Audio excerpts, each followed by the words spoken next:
আপনারা দেখছেন Bangla MG news. দুর্গন্ধে ঢাকলো এলাকা।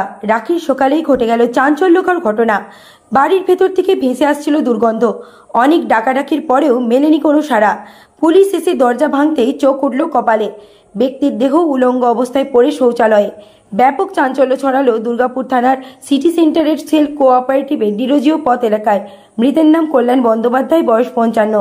স্ত্রীর সাথে ডিভোর্স হয়েছিল, মেয়েও অন্যত্র থাকতেন, তাই একাই ওই বাড়িতে থাকতেন কল্যাণবাবু।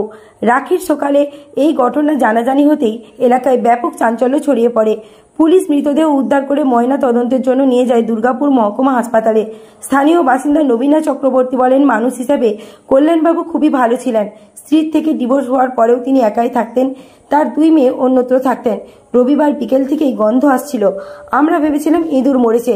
আজ সকালেও চরম দুর্গন্ধ বের হতে থাকে। আমরা কল্যাণবাবুকে অনেক ডাকাডাকি করি, কিন্তু কোনো সাড়া পাইনি। খবর দিই দুর্গাপুর থানার পুলিশকে। পুলিশ পৌঁছে দরজা ভেঙে দেখেন শৌচালয়ের ভেতর উলঙ্গ অবস্থায় পড়ে রয়েছে কল্যাণবাবুর দেহ। কি কারণে মৃত্যু আমরা বুঝে উঠতে পারছি না। পুলিশ তদন্ত করছে। পুলিশ মৃত্যুর দেহ উদ্ধার করে ময়না তদন্তের জন্য দুর্গাপুর মহকুমা হাসপাতালে নিয়ে যায়। কি কারণে মৃত্যু খতিয়ে দেখছে পুলিশ।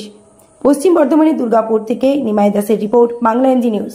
থেকে প্রচন্ড গন্ধ বেরোচ্ছে। পাশের বাড়ি থেকে রিপোর্ট দেওয়ার পরে আমরা যে দেখলাম, আমরা পুলিশকে খবর দিলাম, এলো, প্রচন্ড গন্ধ বেরোচ্ছে। দেখা গেল বাথরুমের ভিতরে ডেড বডি পড়ে আছে। এইটুকুই। ছেলেটা খুব নেশা ফেশা করতো, একাই থাকতো এখানে। এবার আমরা এত নেশা করতো যে আনলিমিটেড, একদম রাস্তাঘাটে পড়ে থাকতো। তো বাড়িতে কেউ থাকে না। ওর বউ হচ্ছে এএসআই ডাক্তার। বউদিনী বউয়ের সঙ্গে সম্পর্ক ছিন্ন, 2 মেয়ে আছে। এবং ওনার এখানে যে উনি পোষ্যপুত্র ছিলেন এখানে, যামিনী রঞ্জন ব্যানার্জি, ওনারই শালির ছেলে। ছোটোবেলায় ওনার ছেলে পুলে ছিল না বলে পোষ্যপুত্র নিয়েছিলেন। তো ছেলেটা তারপর থেকে আমরা যখন থেকে দেখি এখানে, তখন থেকে দেখি প্রচণ্ড নেশাগ্রস্ত, প্রচণ্ড নেশাকরি থাকতো। নেশা করতে করতে আজকে এই পরিণতি। বলছি এমনি মানুষ হিসেবে মানুষ ভীষণ ভালো ছেলে, কথাবার্তা ভীষণ ভালো, পরোপকারী, সোশ্যাল ওয়ার্কার, ভীষণ ভালো ছেলে। শুধু নেশাটা ছাড়া বাকি ছেলেটা ভীষণ ভালো ছিল। কি অবস্থায় পাওয়া গেছে সেটা আমি তো দেখিনি। সেই রিপোর্টারে যা দেখেছে তাই শুনলাম। বাথরুমের ভিতরে উলঙ্গ অবস্থায় পড়ে আছে, এইটুকুই, আর কিছু না। আপনার নাম? দেবাশিস চক্রবর্তী। কদিনের মনে হচ্ছে? কদিন সেটা আমি কি করবো, আমার কোনো আইডিয়া নেই। পুলিশ বলতে পারবে, আপনারা বলতে পারবেন, পোস্টমর্টেম বলবে। দুর্গন্ধ প্রচুর বেরোচ্ছে এখানে। কি দেখলেন? হ্যাঁ, কি দেখলেন, কি শুনলেন? সকালে শুনলাম।